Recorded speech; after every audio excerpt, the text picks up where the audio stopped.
बंदी छोड़ सतगुरु रामपाल जी परमेश्वर जी की जय हो।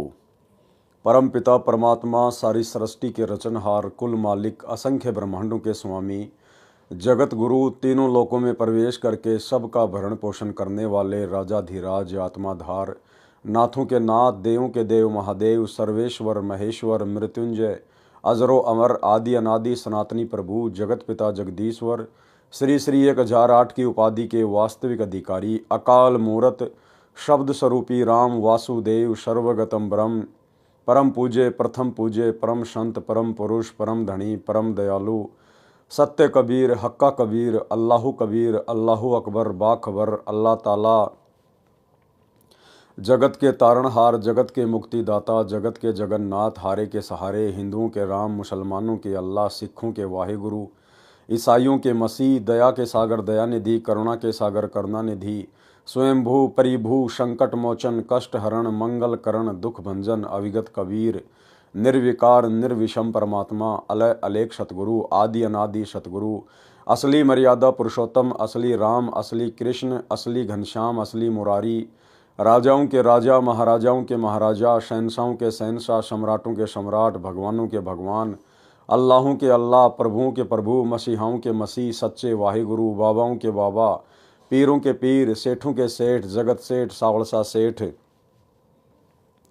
सर्वगुण संपन्न अनंत कोटि कलाओं के स्वामी अनंत कोटि ब्रह्मांडों के नायक योगियों में महायोगी ध्यानियों में महाध्यानी सिद्धों में परम सिद्ध ज्ञानियों में तत्वज्ञानी ब्रह्म ज्ञानी महाज्ञानी परम ज्ञानी सर्वश्रेष्ठ ज्ञानी विज्ञानी युवा कबीर समृत कबीर असमवात अमित ओजा सच्चे रहनुमा करीम अल्लाह सुबहान अल्लाह दुनिया के अंतिम पैगंबर 8 सितंबर 1951 से गांव धनाना जिला सोनीपत हरियाणा भारतवर्ष की पावन भूमि पे प्रकट रियल कल की भगवान श्री नारायण साकार हरि श्री बाबा साहेब शब्द स्वरूपी राम संत श्रोमणी सतगुरु रामपाल जी परमेश्वर जी के चरण कमल में साध संगति से जुड़े हुए आपुरम सभी देश विदेश से सत्सेवक भाई बहनों का अनंत कोटि दंडवत प्रणाम।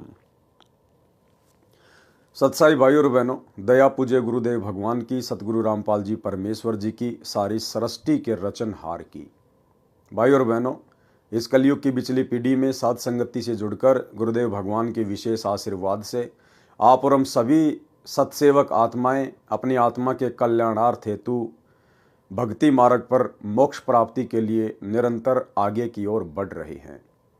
भाई और बहनों, पूज्य गुरुदेव भगवान की आप और हम सभी आत्माओं पर विशेष कृपा है, रजा है, जो गुरुदेव ने हमें भक्ति मार्ग के ट्रेनिंग सेंटर साध संगति से जोड़ा हुआ है। साध संगति से जुड़कर हमें भक्ति मार्ग से संबंधित गहरी गहरी जानकारियां प्राप्त हो रही हैं। आप और हमारा विश्वास अपने ही गुरु को इष्ट मानकर दिन प्रतिदिन उनके चरणों में बढ़ता ही जा रहा है। तो भाई और बहनों, पूज्य गुरुदेव जी के कर कमल से लिखित पवित्र पुस्तक मुक्ति बोध के ऊपर वीडियो बनाने की श्रृंखला जारी है। इसी श्रृंखला में आज हमारा ये 22वें नंबर का वीडियो है। प्रत्येक वीडियो में सतगुरुदेव भगवान के आशीर्वाद से हमें भक्ति मार्ग से संबंधित बहुत कुछ बातें सीखने और समझने को मिलती हैं। तो चलिए आज के वीडियो में हम आगे बढ़ते हैं। पवित्र ग्रंथ मुक्ति बोध पेज नंबर 239 दुर्वासा तथा अम्बरीश की कथा का सारांश। यानी हमने पिछले एपिसोड में वीडियो नंबर 21 में दुर्वासा ऋषि और राजा अम्बरीश के विषय में जो कथा सुनी, अब उस कथा का सारांश क्या है। संत गरीबदास जी ने वाणी में बताया है कि गरीब डेरे डांडे खुश रहो खुसरे लहन मोक्ष ध्रुव प्रहलाद उधर गए फिर डेरे में क्या दोष।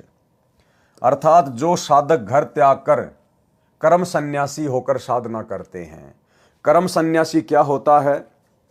जो हर प्रकार के काम धंधों से सामाजिक और पारिवारिक जिम्मेदारियों से अपने आप को मुक्त मान लेता है, जो एकांत में जाके साधना करता है, उसको कहते हैं कर्म सन्यासी।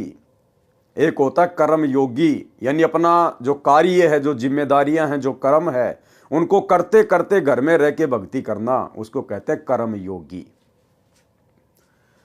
जो साधक घर त्याग कर कर्म सन्यासी होकर साधना करते हैं, ब्रह्मचारी रहे हैं तथा वन में ही निवास करते हैं, वे मानते हैं कि परमात्मा ऐसे ही प्राप्त होता है। सामान्य व्यक्ति की धारणा भी यही होती है कि परमात्मा की प्राप्ति तो उन्हीं को होती है जो घर त्याग कर मोह माया को छोड़कर जंगल में चला जाता है। इसका समाधान इस वाणी में संत गरीबदास जी ने किया है। कहा है कि अपने डेरे यानी घर, डांडे यानी घेर वह स्थान होता था जिसमें किसान लोग पशु बांधते थे तथा उसमें केवल पुरुष निवास करते थे। घर में केवल स्त्रियां निवास करती थी। मेल फीमेल का भिन्न स्थान बनाया जाता था। जो कुंवारे पुरुष होते थे यानी जो बैचलर होते थे वे अपने घेर में ही रहा करते थे। जो विवाहित होते थे यानी जो मैरिड होते थे वे ही रात्रि में अपनी पत्नियों के पास जा सकते थे। इसलिए कहा है कि अपने घर या घेर में खुशी के साथ रहो। यदि ब्रह्मचारी जीवन बिताने मात्र से मुक्ति मिले तो खुसरे यानी हिजड़े मुक्त क्यों नहीं होते जो जन्मजात ब्रह्मचारी हैं। आप ये भी मानते हो कि ध्रुव तथा प्रहलाद दोनों भक्तों का उद्धार हो गया, वे पार हो गए, उनकी मुक्ति हो गई। ये दोनों भगत घर में रहे, विवाह करवाया, बच्चे उत्पन्न किए और मुक्ति भी पाई। देखो भाई और बहनों, यहां परमात्मा ये बातें जगत वाले भाई बहनों को समझाने की दृष्टि से लिख रहे हैं कि ध्रुव प्रहलाद पार हो गए आप लोगों के अनुसार। लेकिन वास्तव में ध्रुव प्रहलाद पूर्ण मोक्ष प्राप्त नहीं कर पाए हैं। पूर्ण मोक्ष प्राप्ति के लिए कर्म सन्यासी बनना जरूरी नहीं है। कर्म योगी बनकर ध्रुव और प्रहलाद की तरह भक्ति की जा सकती है, परंतु पूर्ण मोक्ष प्राप्ति के लिए अंत में हमने विकारों से मुक्त होना ही पड़ेगा, विषय वासनाओं से मुक्त होना ही पड़ेगा। भले आपने रमेणी कर ली, शादी कर ली, आपने अपना परिवार बसा लिया, लेकिन पति पत्नी कर्म करते करते आप जी कभी भी मोक्ष प्राप्त नहीं कर सकते। आपने वो कर्म त्यागना पड़ेगा, विषय वासनाओं को त्यागना पड़ेगा यदि आपने पूर्ण मोक्ष प्राप्त करना है तो। ध्रुव प्रहलाद केवल इतने पार हुए हैं कि उन्हें फिर से जन्म लेना पड़ेगा। वो घर पर रहे, उन्होंने शादी की, विवाह किया, बाल बच्चे उत्पन्न किए, लेकिन उनको सच्चा सतगुरु प्राप्त नहीं था, उनको भक्ति का पूर्ण मार्ग प्राप्त नहीं था, जिस कारण से वो आत्माएं पूर्ण मोक्ष प्राप्त नहीं कर पाई।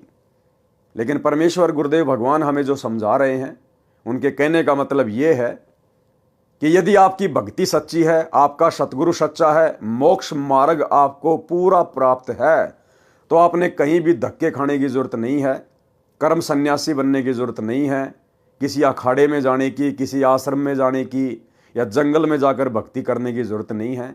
आप अपने घर में रहिए, कर्म योगी बनिए, लेकिन विकारों से मुक्ति प्राप्त कीजिए। जो बुराइयां हैं उनको छोड़िए, जो विषय विकार हैं आप उनको छोड़िए। परिवार छोड़ने की जरूरत नहीं है, औरत को छोड़ने की जरूरत नहीं है, बच्चे छोड़ने की जरूरत नहीं है। परिवार में रहकर ज्ञान को आधार बनाकर विकारों को छोड़ने की आवश्यकता है, तब जाकर आपका पूर्ण मोक्ष होगा। अन्यथा शादी करके बाल बच्चे पैदा करने वाले और अंत में उन्हीं बाल बच्चों में रहने वाले और विषय वासनाओं में बने रहने वाले ध्रुव प्रहलाद का अभी तक मोक्ष नहीं हुआ है। उनको तो अभी बारंबार जन्म लेने पड़ेंगे। प्रहलाद का पुत्र बैलोचन था, बैलोचन का पुत्र राजा बलि था, जिसने अश्वमेध यज्ञ की थी। परमात्मा बावना यानी ठिगना रूप बनाकर भिक्षा लेने गए थे। परमात्मा कबीर जी द्वारा बताई सत्य साधना बिना मोक्ष नहीं होता। परमात्मा कबीर जी के द्वारा बताई गई सत्य साधना के बिना मोक्ष नहीं होता। ब्रह्मा विष्णु शिव तथा काल ब्रह्म व अक्षर पुरुष को इष्ट मानकर साधना करने से जीव का जन्म मरण समाप्त नहीं होता।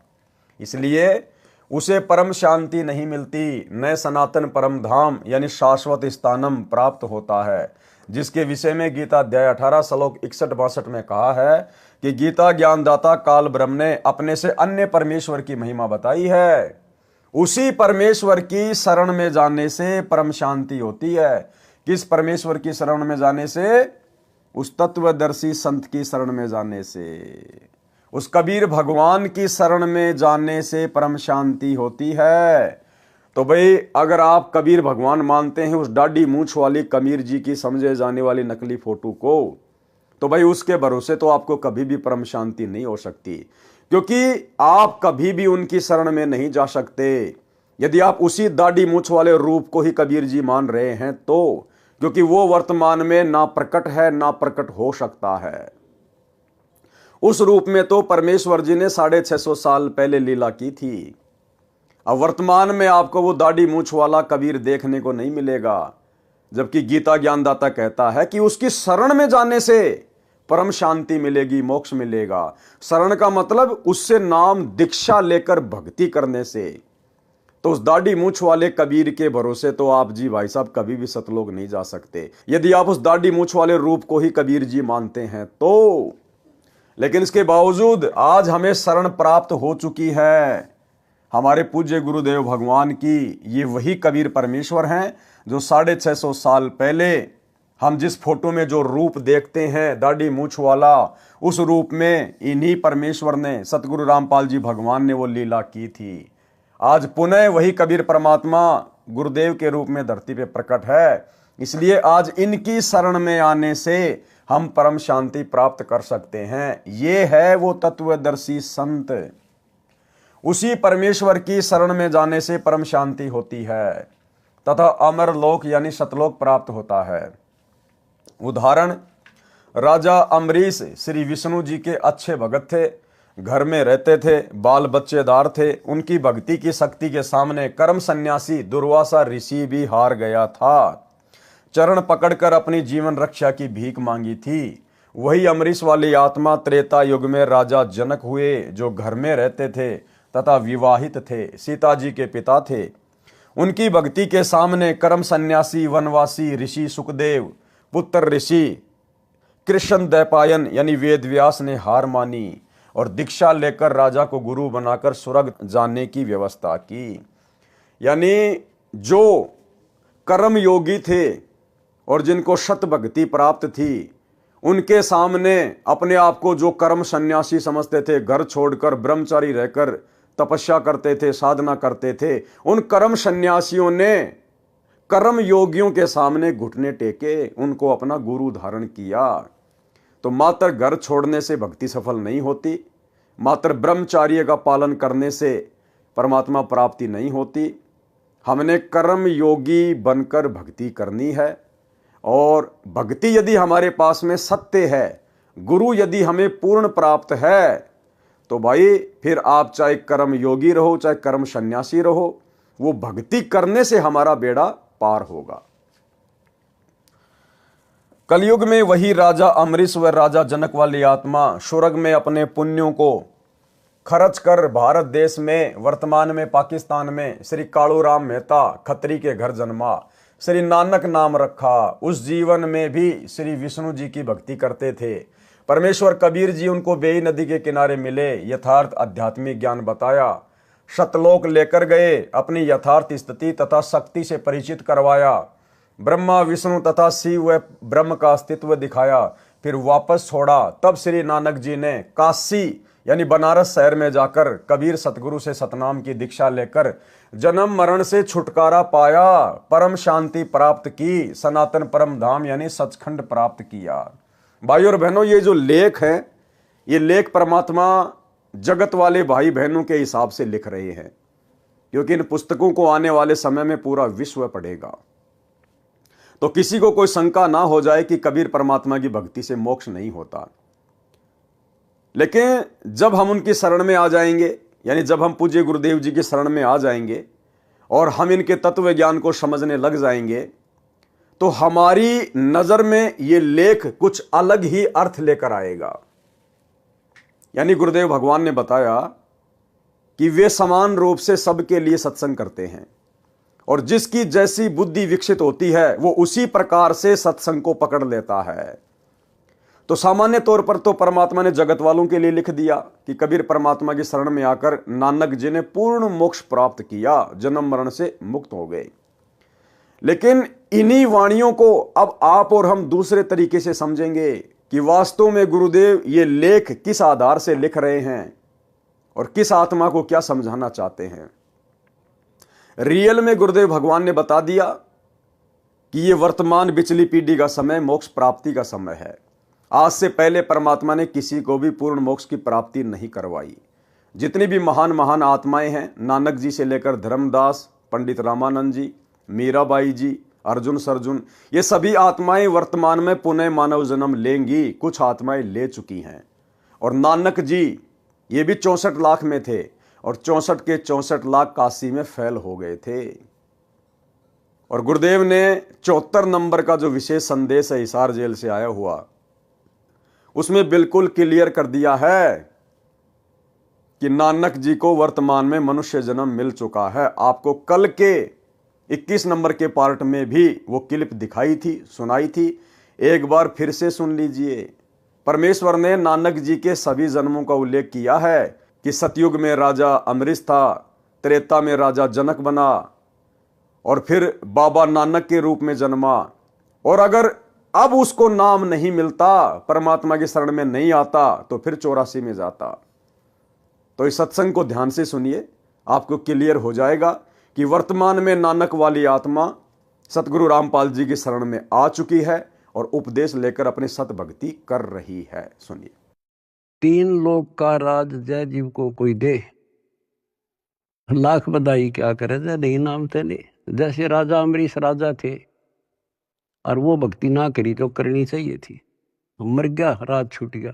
कोई पुण्य शेष रह रहे थे, फिर राजा जनक बन गया, भक्ति से फिर बाबा नानक बन गया। अरीब जब नाम ना मिलता तो 84 में जाते और फिर ये जीवन भी ऐसे नष्ट हो जाता। अरीब जब नाम ना मिलता तो 84 में जाते और फिर ये जीवन भी ऐसे नष्ट हो जाता। अरीब जब नाम ना मिलता तो 84 में जाते और फिर ये जीवन भी ऐसे नष्ट हो जाता। तो भाइयों और बहनों, समझदार को तो संकेत ही काफी होता है। परमात्मा के सत्संगों में पहली कक्षा से लेकर पीएचडी तक का ज्ञान होता है। जिस आत्मा की जैसे जैसे बुद्धि विकसित होती चली जाएगी, उन सत्संगों का उसी हिसाब से अर्थ निकालती चली जाएगी। तब श्री नानक जी ने काशी शहर में जाकर कबीर सतगुरु से सतनाम की दीक्षा लेकर जन्म मरण से छुटकारा पाया, परम शांति प्राप्त की, सनातन परम धाम यानी सचखंड प्राप्त किया। काल ने ऋषि दुर्वासा को प्रेरित किया था ताकि अमरीश सत्य साधना त्याग दे और इसका इसी जन्म में पतन हो जाए। देखो, दुर्वासा ऋषि राजा अमरीश के वहां घर पर क्यों गया, महल में क्यों गया और क्यों उसने वहां जाकर बकवाद करी कि तूने मेरे बिना भोजन कैसे कर लिया, मैं तेरे को श्राप देता हूं। काल प्रेरणा से, काल ने दुर्वासा ऋषि में प्रेरणा करके और सत्य साधना करने वाले राजा अमरीश को विचलित करने के लिए, डराने के लिए, वो सत्य साधना छुड़वाने के लिए भेजा था दुर्वासा को। और भाइयों और बहनों, हमने भी शांत स्वभाव दर्शाते हुए, नेक नीति और आदर के साथ में जो एक भगत के गुण होते हैं, लक्षण होते हैं, क्योंकि राजा अमरीश को अपने इष्ट पर विश्वास था, उसको अपनी भक्ति पे विश्वास था। वो किसी के शराप देने से, किसी के डराने से, ज्यादा ऊंचा बोलने से भयभीत नहीं हुए, क्योंकि उन्हें अपने ईश में सबसे ज्यादा समर्थता नजर आती थी। और परमेश्वर ने उसके इस विश्वास को देखते हुए फिर उसकी रक्षा भी की। तो इसी प्रकार भाइयों और बहनों, वर्तमान में हमने भी हर प्रकार से लोक लाज से संघर्ष करना है, घर परिवार और समाज वालों से संघर्ष करना है। लड़ना नहीं, झगड़ना नहीं, विचलित नहीं होना, अपना आपा नहीं खोना, जोश में आकर होश नहीं खोना। हमने अपने गुरुदेव भगवान पर विश्वास रखना है कि मेरा रक्षक मेरा गुरु है और मेरे गुरु से बड़ा समर्थ, निर्विकार, निर्भय सृष्टि में और दूसरा कोई नहीं है, जो कि परम सत्य है। तो फिर हमारा कोई बिगाड़ क्या लेगा? दुनिया चाहे कितना ही क्यों ना भोके, अगर हम इस भक्ति रूपी हाथी पे बैठे हैं, हमें विश्वास है, तो फिर कुत्ते चाहे कितना ही भौंके, समाज चाहे कितना ही भौंके, रिश्तेदार कितना ही भौंके, अनुपदेशी आपको कितना ही भयभीत करें, वे हमारा कुछ भी नहीं बिगाड़ पाएंगे। काल ने ऋषि दुर्वासा को प्रेरित किया था ताकि अमरीश सत्य साधना त्याग दे और इसका इसी जन्म में पतन हो जाए, यानी बेड़ा गर्क हो जाए। परमात्मा कबीर जी ने राजा अमरीश की सत्य साधना की रक्षा की। काल नहीं चाहता कि जीव सत्य साधना करे। पारक के अंक की वाणी नंबर 185 से 192। गरीब बंजारे के बैल जो फिर देश परदेश, जिनके संग न साथ हूँ जगत दिखावे भेष। यानी जो पाखंडी हैं, सत्य साधना करते नहीं है, देश विदेश में मांगते फिरते हैं, मान बढ़ाई के भूखे हैं, परमात्मा कहते मैं उनके साथ में नहीं हूँ। गरीब आजिज मेरे आसरे, मैं आजिज के पास। आजिज यानी जो मेरा प्यारा भगत है वो तो मेरे आसरे रहेगा। क्या कहते हैं गुरुदेव? जो मेरा प्यारा भगत है वो तो मेरे आसरे रहेगा, और मैं आजिज के पास, और मैं उस प्यारी आत्मा के सदा साथ में, सदा पास में रहता हूं। गैल गैल लाग्या फिरूं जब लग धरणी आकाश। गरीब नारद से साधु सती, अति ज्ञाता परवीन, एक पलक में बह गए मन में बाकी मलिन। गरीब दुर्वासा अमरीश कह गए ज्ञान गुणडार, चरण कंवल शिक्षा लई तुम ईश्वर प्राण उधार। गरीब बख्शो प्राण दया करो, पीठ लगाओ हाथ, उर मेरे में ठंडी होए शीतल कीजिए गात। गरीब अमरीश मैं कहता हाँ बिहन से बदन खुलाश, तुम ऋषि मेरे प्राण हो मैं हूं तुम्हारा दास। यानी दुर्वासा ऋषि ने इतनी बदसलूकी की राजा अमरीश के साथ में, उसके बावजूद भी राजा अमरीश ऋषि दुर्वासा से नाराज नहीं हुए और कहा कि मैं तो आपका दास हूं, जैसा आपने किया वैसा परिणाम आपको मिल गया। गरीब चक्र सुदर्शन शीस धरी, दीजो भक्ति की आन, मैं चेरा चरणा रहूं बख्शो मेरे प्राण। और वर्तमान में क्या हो रहा है भाइयों और बहनों? वर्तमान में भगत ये तत्व ज्ञान लेकर, छोटी छोटी बातों को लेकर एक दूसरे के साथ में इस कदर राग द्वेष ईर्ष्या में उलझे पड़े हैं कि पता नहीं जैसे कोई मेरे जन्म जन्मों का शत्रु है, जन्म जन्मों का शत्रु। अरे भैया, अगर आप किसी भगत के विचारों से सहमत नहीं हैं, अगर किसी भगत ने आपके साथ में धोखा कर दिया, छल कपट कर दिया, तो भैया आप उस भगत को छोड़िए ना। आप परमात्मा की मर्यादाओं को क्यों तोड़ रहे हैं? आप परमात्मा के सत्संग रूपी विधान के खिलाफ क्यों उसके साथ ऐसा व्यवहार कर रहे हैं? अगर आपको लगता है कि इस भगत से मेरे विचार मेल नहीं खाते हैं, तो उस भगत से बातचीत बंद कर दीजिए, मिलना जुलना बंद कर दीजिए। फिर लग जाएंगे उसके पीछे काले कुत्ते की तरह मोबाइल में वीडियो बनाने में, पंपलेट बनाने में, वो ऐसा ये ऐसा, वो ठग है, वो ये है, फिर अपने और ज्यादा वो क्रम फोड़ता है। राजा अमरीश से शिक्षा लेनी चाहिए ऐसे बुद्धिहीन भक्तों को।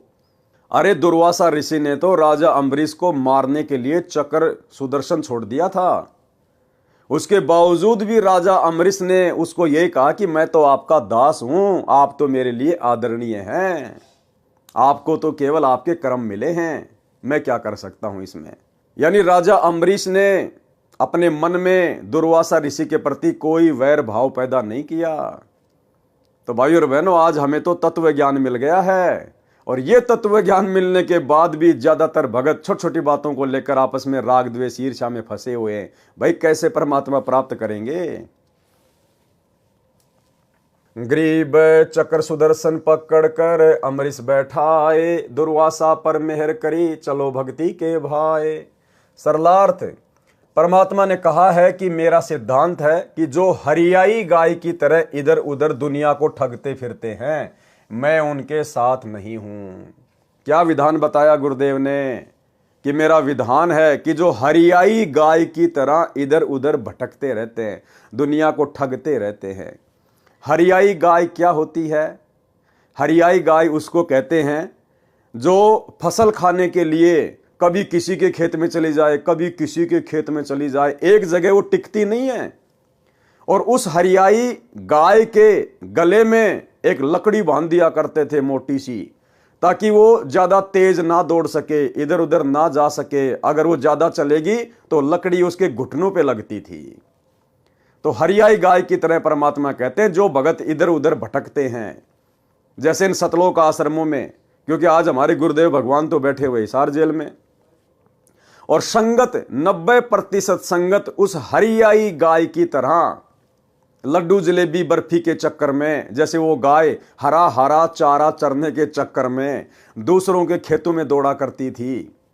ठीक इसी प्रकार वर्तमान में हमारे भगत भाई बहन जो साध संगति से नहीं जुड़े हुए हैं, जो गुरुदेव के ज्ञान को आधार बनाकर भक्ति नहीं कर रहे हैं, उस हरियाई गाय की तरह कभी सतलोक आश्रम धनाना में, कभी सतलोक आश्रम सोजत में, कभी सतलोक आश्रम शामली में लड्डू जलेबी बर्फी के चक्कर में भटकते रहते हैं, भटकते ही रहते हैं। तो परमात्मा कहते हैं ऐसे भक्तों के साथ मैं नहीं रहता। अरे भैया, ऐसी भक्ति करो, ऐसे भाव पैदा करो, मर्यादाओं में रहो कि मजबूरन परमात्मा ने आपके पास आना पड़े। चलो इन आश्रमों में अगर गुरुदेव भगवान होते फिर तो आप चाहे लाख बार जाओ, लेकिन आपको अच्छे से पता है कि गुरुदेव भगवान शरीर रूप में हिसार जेल में बैठे हैं और शब्द रूप में तो वे हर जगह हैं, आपके घर पर भी हैं। अगर आप मर्यादित हैं तो, शत भक्ति कर रहे हैं तो फिर आपको हरियाई गाय की तरह इन आश्रमों में धक्के खाने की, लाडू जलेबी बर्फी के चक्कर में क्या आवश्यकता पड़ गई। परमात्मा ने कहा है कि मेरा सिद्धांत है कि जो हरियाई गाय की तरह इधर उधर दुनिया को ठगते फिरते हैं, मैं उनके साथ नहीं हूं। वे जगत में साधु वेश बनाकर प्रभावित करके काल जाल में डालते हैं। यानी परमात्मा हमें सांसारिक तौर पर जो नकली पाखंडी धर्मगुरु हैं उनके लिए भी समझा रहे हैं, और भक्ति मार्ग में भी आप और हमने ज्ञान को आधार बनाकर इन शब्दों का अर्थ समझना पड़ेगा। ये नहीं है कि परमात्मा केवल एक ही चीज पे टारगेट करते हैं, परमेश्वर एक तीर से अनेकों शिकार करते हैं। तो इस भक्ति में आने के बाद भी जो हरियाई गाय की तरह जिनकी आदत बनी हुई है, उन भाई बहनों के लिए भी परमात्मा का संकेत है। जो मेरा आजीज यानी प्रिय भगत है, मैं उसके सदा साथ रहता हूं, उसके पीछे पीछे लगा रहता हूं जब तक धरती आकाश है। तो फिर हमने आज गुरुजी की गैर हाजिरी में इन सतलोक आश्रमों में धक्के खाने की क्या जरूरत है, जब परमात्मा कह रहे कि गैल गैल लाग्या फिरूं जब तक धरती आकाश, जो जन मेरी शरण है ताका हूं मैं दास। तो आप तो गुरुजी की शरण में है ना, आपने तो नाम ले लिया ना, फिर गुरुजी की गैर हाजिरी में आप इन आश्रमों में क्यों भटक रहे हैं भाई। परमात्मा तो कह रहे हैं ऐसी आत्माओं के तो मैं पीछे पीछे भटकता हूं, और आप लोग सतगुरु मिलने के बाद, उनकी शरण मिलने के बाद, और आपको पता है कि गुरुजी आश्रमों में नहीं है, उसके बावजूद भी आप हरियाई गाय की तरह वहां भटक रहे हैं, धक्के खा रहे हैं, तो वहां परमात्मा नहीं मिलने वाला। इस विधि से भगवान नहीं मिलने वाला। परमात्मा तो कहते हैं अगर तू भक्ति करेगा, मर्यादा में रहेगा, तो मैं तेरे पीछे पीछे भटकूंगा, 24 घंटे छाया की तरह मैं तेरे साथ में रहूंगा। बताओ फिर भगत को भटकने की जरूरत क्या है। जो मेरा आजीज यानी प्रिय भगत है, मैं उसके सदा साथ रहता हूं, गेल गेल यानी पीछे पीछे लगा रहता हूं जब तक धरती तथा आकाश है। इसलिए हम सत्सेवक भाई बहन मर्यादाओं पर ज्यादा जोर देते हैं, गुरु को प्रसन्न करने की तरफ ज्यादा ध्यान देते हैं, ताकि हमें कहीं भटकने की जरूरत ना पड़े और पल पल सतगुरु हमारे साथ में शब्द रूप में रहे। नारद जी साधना करने वन में गए थे, 12 वर्ष साधना करके लौटे तो अपने पिता ब्रह्मा से कहा कि मैंने अपनी इंद्रियों पर काबू पा लिया है। ब्रह्मा जी ने कहा कि अच्छी बात है, परंतु अपनी उपलब्धि को बताना नहीं चाहिए। बिल्कुल भाई और बहनों, सही कहा ब्रह्मा जी ने, लेकिन वर्तमान में आप और हमें तत्व ज्ञान प्राप्त है, लाभ हानि का अच्छे से गुरुदेव ने हमें समझा दिया है। इसलिए यदि हमें किसी प्रकार की कोई उपलब्धि हो भी जाती है, यदि हम अपने विषय विकारों पर कंट्रोल प्राप्त कर भी लेते हैं, तो पहली बात तो हमें अंदर से पता है कि ये मेरे बस की बात नहीं थी, ये मेरे गुरुदेव भगवान के आशीर्वाद से ऐसा संभव हुआ है, और गुरुदेव भगवान ने ऐसा इसलिए किया ताकि मैं शांति से भक्ति कर सकूं। तो विषय विकारों पर कंट्रोल करने के बाद जो आत्मीय आनंद, जो शांति हम इस भक्ति मार्ग पर महसूस कर रहे हैं, प्राप्त कर रहे हैं, उस मकसद से तो हम दूसरे भगत भाई बहनों को समझा सकते हैं कि भाई देखो, वास्तव में भक्ति का आनंद तो उसी समय है जब हम विषय विकारों से दूर हट जाएंगे, और भाई इनके हटे बिना बात बनेगी नहीं। और भाई दास के ऊपर भी गुरुदेव भगवान की विशेष मेहर हुई है, परमात्मा ने इन विषय विकारों से दास को भी दूर कर दिया है भक्ति के लिए। तो इस प्रकार से तो हम समझा सकते हैं, दूसरों को बता सकते हैं, उनको भी अच्छे कर्मों के लिए प्रेरित करने के लिए। और एक होता है कि मैंने विषय विकारों पे विजय प्राप्त कर ली, हाँ मैंने अपनी पत्नी को अपनी बहन बना लिया, अब मैं काल के जाल में नहीं फंसने वाला, तो वो जरूर फंसेगा, क्योंकि वो अहंकार में बोल रहा है। तो इस मकसद से ब्रह्मा जी ने अपने पुत्र नारद को कहा था कि बेटा किसी और के सामने जिक्र मत करना, परंतु अपनी उपलब्धि को बताना नहीं चाहिए। आप श्री विष्णु जी से तो ये बात बिल्कुल ना कहना। नारद जी तो उमंग से भरा था, श्री विष्णु जी के पास गए, उनको अपनी साधना की सफलता बताई। अब बताओ, ये देवी देवता भाई और बहनों, आप और हमारे से भी नैतिक ज्ञान में नीचे गिरे हुए हैं। ब्रह्मा जी का बेटा नारद, और जब नारद ने अपनी उपलब्धि अपने पिता को बताई तो ब्रह्मा जी ने आदेश दिया कि बेटा विष्णु को तो विशेष तौर पर मत बताना, तेरे चाचा को तो बिल्कुल ही मत बताना। इसके बावजूद नारद जी सबसे पहले विष्णु जी के पास गए और सारी बात बता दी। तो कहां ये अपने बाप की बातें मानते हैं? तो भाई और बहनों, ऐसा का ऐसा लफड़ा, ऐसा का ऐसा झगड़ा ऊपर के लोकों में है। ऊपर कुछ भी विशेष नहीं है, यहां से भी ज्यादा आग लगी हुई है। परंतु अपनी उपलब्धि को बताना नहीं चाहिए। आप श्री विष्णु जी से तो ये बात बिल्कुल ना कहना। नारद जी तो उमंग में भरा था, श्री विष्णु जी के पास गए, उनको अपनी साधना की सफलता बताई। यानी अपने बाप की बात नारद जी ने नहीं मानी कि मैंने अपनी इंद्रियों पर काबू पा लिया है। यह कहकर कुछ देर बाद चल पड़े। श्री विष्णु जी ने एक मायावी शहर बनाया। किस विष्णु ने बनाया? इस विष्णु ने बनाया, सतगुरु रामपाल जी भगवान ने बनाया। तीनों लोकों में प्रवेश करके जो सबका पालन पोषण करते हैं, उस विष्णु भगवान ने, सतगुरु रामपाल जी ने, कबीर परमात्मा ने बनाया। श्री विष्णु जी ने एक मायावी शहर बनाया, क्योंकि भाई और बहनों, ये मायावी शहर नहीं बना सकते, क्योंकि ये केवल मैनेजर हैं, नौकर हैं, व्यवस्था संभालते हैं। और मैनेजर कभी भी फैक्ट्री नहीं खोल सकता, कंपनी नहीं खोल सकता, वो तो मालिक खोलता है, मैनेजर केवल व्यवस्था देखता है। श्री विष्णु जी ने एक मायावी शहर बसाया, उसमें राजा की लड़की का विवाह का स्वयंवर रचा। मनमोहक माहौल था। नारद ने सुने विवाह के गीत। नारद विवाह कराने के लिए अत्यधिक प्रेरित हुआ। अब बताओ, अपने पिता के पास तो जाके ढोल पीट रहा था, विष्णु के पास जाके ढोल पीट रहा था कि मैंने कामदेव पर विजय प्राप्त कर ली। और जैसे ही वहां शादी का माहौल देखा, तुरंत मन में उमंग पैदा हो गई शादी करवाने की। रूप के लिए, यानी अच्छी शक्ल प्राप्त करने के लिए, ताकि लड़की जल्दी प्रसन्न हो जाए और मेरे गले में वरमाला डाल दे। रूप के लिए भगवान विष्णु से उसका रूप मांगा। भगवान ने बंदर का मुख नारद को लगा दिया। लड़की ने श्री विष्णु जी को वरमाला डाल दी, जो स्वयंवर में आया था। नारद को पता चला कि मेरे साथ विष्णु ने धोखा किया है, तो श्राप दे दिया कि आप भी मेरे की तरह एक जीवन स्त्री के लिए तड़फ तड़फ कर मरोगे। श्री रामचंद्र के रूप में विष्णु जी का जन्म अयोध्या के राजा दशरथ के घर हुआ। फिर वनवास हुआ। सीता पत्नी श्री राम भी वन में साथ गई। सीता का अपहरण हुआ। श्री राम ने सारा जीवन पत्नी के वियोग में बिताया। अब बताओ, ये ब्रह्मा विष्णु महेश काहे के समर्थ हैं, काहे के भगवान है ये? अरे भगवान के ऊपर किसी का श्राप काम करेगा क्या? जबकि अपने भतीजे का श्राप श्री विष्णु जी के ऊपर काम कर गया। ब्रह्मा विष्णु महेश तीनों भाई हैं। सबसे बड़ा ब्रह्मा, उससे छोटा विष्णु, उससे छोटा शंकर। और नारद जी ब्रह्मा जी का बेटा, यानी नारद जी विष्णु जी के कौन हुए? भतीजे। अब बताओ, नारद जी ने श्राप दे दिया और विष्णु जी उस श्राप को भोगने के लिए धरती पे आ गया रामचंद्र रूप में।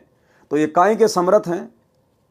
ये काहे के समर्थ है? जो भगवान अपने भतीजे का दिया हुआ श्राप नहीं काट पाया, वो बताओ आप और हमारे वो कर्म कहां से काट देगा?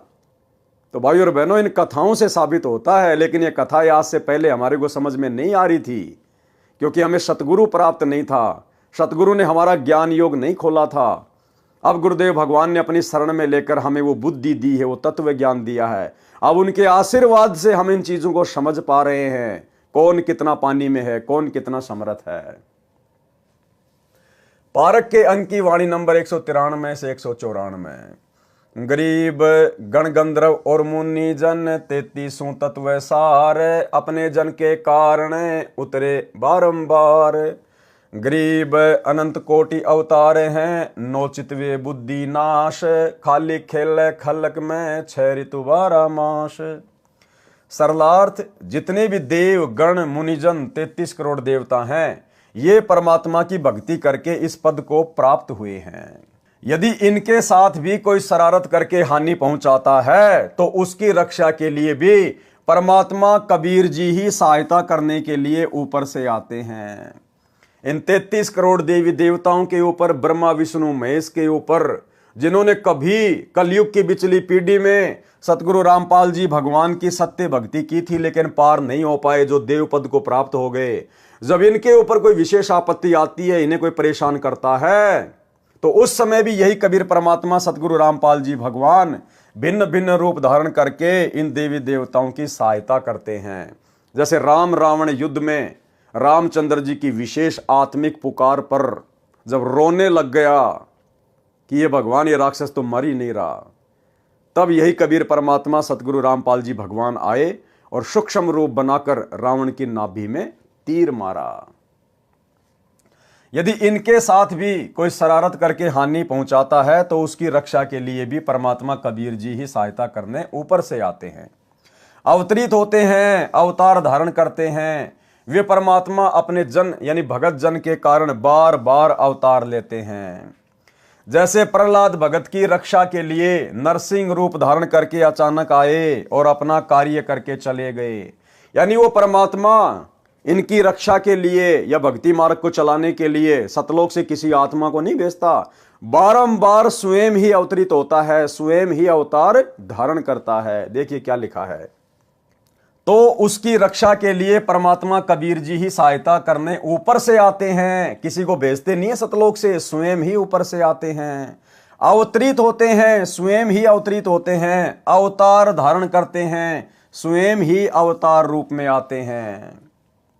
वे परमात्मा अपने जन यानी भगत जन के कारण बार बार अवतार लेते हैं। परमात्मा खुद ही बार बार अवतार लेते हैं, सतलोक से किसी को भेजते नहीं है। जैसे आज वर्तमान में सतलोक आश्रमों से जुड़े हुए हमारे भगत भाई बहनों को बहुत बड़ी गलतफहमी है कि सतगुरु रामपाल जी तो कबीर जी के भेजे हुए अवतार हैं, कबीर जी की भेजी हुई आत्मा है, कबीर जी के दास हैं। तो ये उनकी सबसे बड़ी गलतफहमी है। ये परमात्मा स्वयं ही अवतार धारण करके आता है, किसी को भेजता नहीं है, क्योंकि समर्थ ने किसी को भेजने की आवश्यकता नहीं है। जैसे प्रहलाद भगत की रक्षा के लिए नरसिंह रूप धारण करके अचानक आए और अपना कार्य करके चले गए। तत्व ज्ञानहीन प्रचारक जिनकी बुद्धि का नाश हो चुका है, वे केवल 9 अवतार मानते हैं। अरे मालिक तो संसार में 6 ऋतु 12 मास यानी सदा लीला करता रहता है। जैसे श्री नानक जी ने भी कहा है कि अंधुला नीच जाति परदेसी मेरा, छिन आवे तिल जावे और जाकी संगत नानक रहंदा क्यों कर मोंडा पावे। अर्थात जुलाहा जाति में प्रकट मेरा परदेसी परमात्मा कबीर एक पल में पृथ्वी पर दिखाई देता है, दूसरे क्षण में ऊपर सचखंड में होता है। बताओ फिर इनको अपना अवतार भेजने की जरूरत क्या है? किसी आत्मा को सतलोक से भेजने की जरूरत क्या है? एक पल में सतलोक में, एक पल में पृथ्वी पर। उस समर्थ परमात्मा कबीर जी की शरण में मैं नानक जी रहता हूं। उनकी था यानी उनका अंत कैसे पाया जा सकता है? भावार्थ है कि परमात्मा के तो अनंत अवतार हो चुके हैं, यानी अनंत बार परमात्मा इस पृथ्वी पर प्रकट हो चुके हैं। वह तो एक पल में पृथ्वी पर और दूसरे पल में सतलोक में आता जाता रहता है, यानी कभी भी प्रकट हो जाता है, कभी भी प्रकट हो जाता है, जैसे कि वर्तमान में प्रकट हैं। और हिसार जेल से जो विशेष संदेश नंबर 75 आया है अभी लेटेस्ट, इसमें गुरुजी ने बिल्कुल क्लियर कर दिया कि वो परमात्मा गरीबदास जी के समय प्रकट हुए और भाई वर्तमान में आपके सामने प्रकट है। पहचान सको तो पहचान लेना। सुनिए सत्संग। तो क्या बताते हैं, उत्तर दक्षिण पूर्व पश्चिम फिरता दाने दाने लो, और सर्व कला सतगुरु साहिब की हरि आए हरियाणे। गरीबदास जी के समय आए तेरी बारे भाई प्रगट सामने थारे, पहचाने जात पहचान लियो। गरीबदास जी के समय आए तेरी बारे भाई प्रगट सामने थारे, पहचाने जात पहचान लियो। गरीबदास जी के समय आए तेरी बारे भाई प्रगट सामने थारे, पहचाने जात पहचान लियो। तो भाई और बहनों, वर्तमान में कौन प्रकट है? कहां है परमात्मा? यदि आप दाढ़ी मूछ वाले कबीर जी को परमात्मा मानते हैं तो भाई उसके तो आपको दर्शन भी नहीं हो सकते वर्तमान में। फिर क्यों कह रहे हैं गुरु जी कि जो परमात्मा गरीबदास जी के सामने प्रकट हुए, गरीबदास जी के समय प्रकट हुए, वही परमात्मा आज भी प्रकट है तुम्हारी आंखों के सामने। पहचान सको तो पहचान लो। यानी गुरुदेव स्वयं के विषय में कह रहे हैं, स्वयं के विषय में, कि तुम्हारा गुरु स्वयं ही कबीर परमात्मा है। वही कबीर परमात्मा जो गरीबदास जी को मिला था जिंदा बाबा के रूप में, वही आज तुम्हें सतगुरु रामपाल जी के रूप में प्राप्त है, धरती पे प्रकट है। अब इससे बड़ा खुलकर परमात्मा और क्या प्रमाण देंगे। लेकिन उसके बावजूद भी भाई और बहनों, बुद्धिहीन भगत भाई बहन ये बात अपने हृदय में नहीं बैठा पाएंगे कि हमारे गुरुजी ही कबीर जी हैं। क्योंकि गुरुजी को ही कबीर जी मानने के लिए तो साध संगति से जुड़ना पड़ेगा। उस नकली दाढ़ी मूंछ वाले कबीर जी की फोटो को घर से बाहर निकालना पड़ेगा, अन्यथा आप कभी भी अपने गुरु को रियल कबीर नहीं मान सकते। और गुरु को रियल कबीर नहीं माना, प्रकट हुआ नहीं माना, तो आपका भाई मोक्ष नहीं हो सकता। पारक के अंक की वाणी नंबर 195 199। गरीब पीछे पीछे हरि फिरे, आगे संत सुजान, संत करे कोई सांच है, चारों युग परवान। गरीब साईं सरी के साधु हैं, इन समतुल नहीं और, संत करे सो होत हैं, साहिब अपनी ठोर। गरीब संतों कारण सब रचा, सकल जमी असमान, चंद सुर पानी पवन, यज्ञ तीरथ और दान। गरीब जो बच्छा गऊ की नजर में, यो साईं को संत, हरिजन के पीछे फिरे, भगत वत्सल भगवंत।